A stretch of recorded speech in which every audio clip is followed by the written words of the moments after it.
Right, good morning, welcome back. Now, today I want to fit these saddlebags on my Harley Davidson so I can take my sandwiches to school, and at the moment, unfortunately, there isn't enough room to fit these luggage bags on. Now, if you roll back this way, you can see by looking at the holes, line them up with the two posts that they clip on. You see there at the back that the indicator hits the side. There is a recess in the back of the box, but it's not quite far forward enough. So as with nearly all meaningful luggage on this model and these models of M8 Harley, there isn't enough room there. You have to relocate these indicators further back about 3 or 4 inches. And as always with Harley Davidson, there's a nice kit available. You just install it and it moves them back. It involves a little bit of surgery to the wiring, but it's nothing too taxing. So let's get it all stripped and get cracking.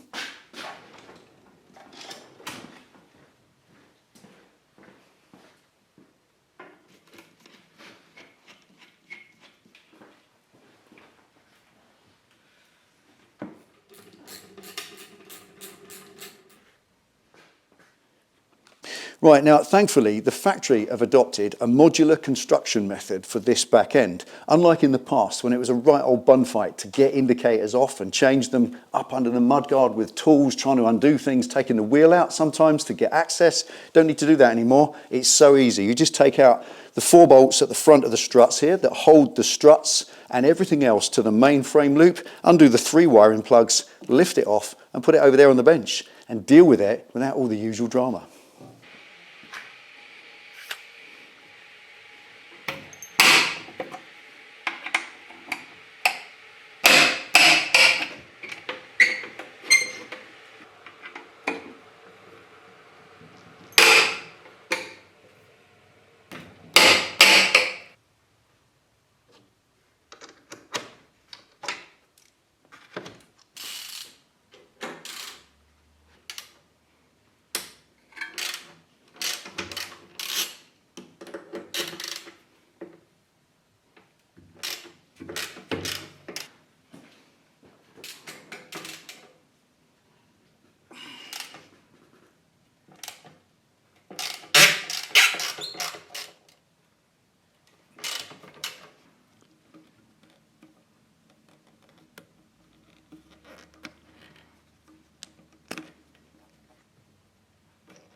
Right, there we are, nice and convenient on the bench. Now mine's a simple job because I haven't got a side mount number plate, which would also have to be extended. Mine's just the indicator tail lights. Now, it's a game of 2 halves, if you like. You've got these heavy steel brackets to bolt onto the back, which physically relocates the indicator tail lights further back. Once that's on, that's then going to get these 2 grey shrouded wiring harnesses, 1 for each side. It's going to pull them further forward. So the easiest thing, once all that's installed and we're done with that, chuck it back on the bike, try and offer the plugs up, and we can measure how much I need to graft into that little piece of loom to make it long enough to reach. Simple job.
Okay, now that's mechanically installed, ready to go. The harness has been left considerably short, obviously, by the fact that's further back. And if I put this onto the fender now, it's going to be quite awkward to work on that and splice the wire in. So while it's still off now, I'm just going to chop that off, splice on a long length of wiring, just leave it all long for now. So that's all spliced on. I can then mount that back on the fender with an extra long piece of wiring ready. Then I can put it back on the bike and measure exactly how much of this I'm going to need before I put the plug back on the end.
Okay, now these are genuine Harley Davidson relocation brackets. They have come with the correct Harley Davidson instructions, therefore the torque settings and the procedures laid down are correct as per your factory manual. If you don't have a factory manual, you can rely on these, they will get you home. This set of fasteners on the front, the 4 fasteners that hold the entire modular back end on, they're critical fasteners. They have to be torqued up, I think it's 47 Newton meters, then backed off, thread lock added, and then retorqued to 57. So that's very important indeed that you get that right if you get nothing else right. Now I've got my indicators relocated further back. I can fit not just these saddlebags, but any generic saddlebag in a half decent sized gap. So there we are. Thanks for watching. Take it easy, ride safe. I'll see you in the next one.